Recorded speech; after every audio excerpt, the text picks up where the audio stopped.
best in production number, sorry. Because it's my fault po. Sorry kaayo, candidate number 3. Ato ang best in production number. Walang laing gikan sa Purok. Purok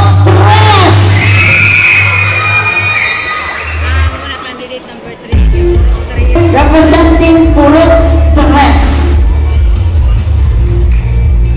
Congratulations once again.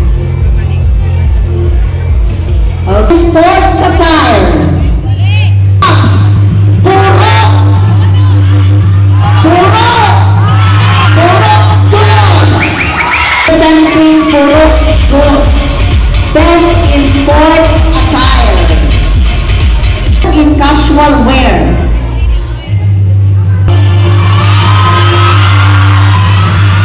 Best in casual wear. No other than Purok 3.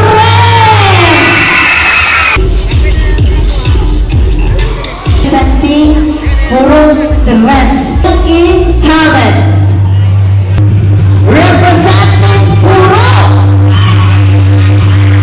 1A.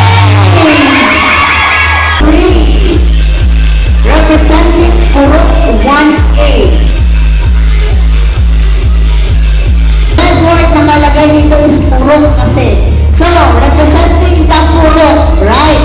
So now, ladies and gentlemen, our best in gown, no other than Purok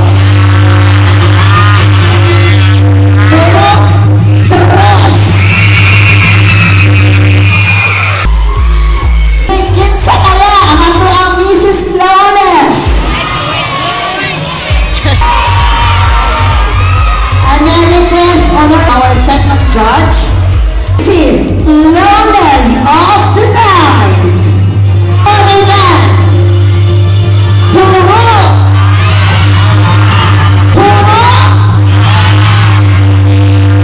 Malawas kayo mga legs.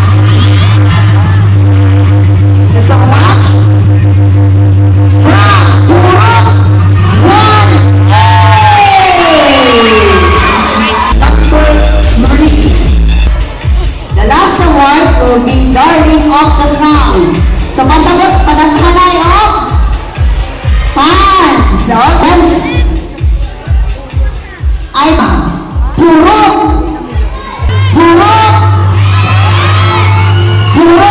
1A. Mrs. White, Glow 2025, Best in Talent, and Mrs. Flawless, and of course, Darling of the Crown. Congratulations, candidate number 3. Photogenic, Ginang ng Barangay 2025 na other than Mrs. Lisa May L. Isugan. Congratulations, candidate number 4. Miss Photogenic. Friendship. Eleni E. Viloria. Mrs. Eleni Viloria for receiving the Mrs. Friendship Award. Request first, Mrs. Trixie Constelacion. Memorable moment. You will be crowned as Ginang ng Barangay Carmen 2025. Kinsa kaya? 3 o above sa inyong 7 ka mga candidates. Pag-asa.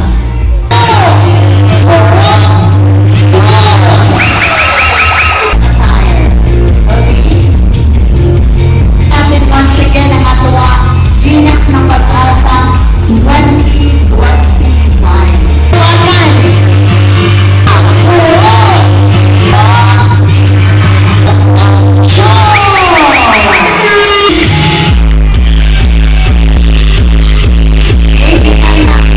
Nasa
sa barangay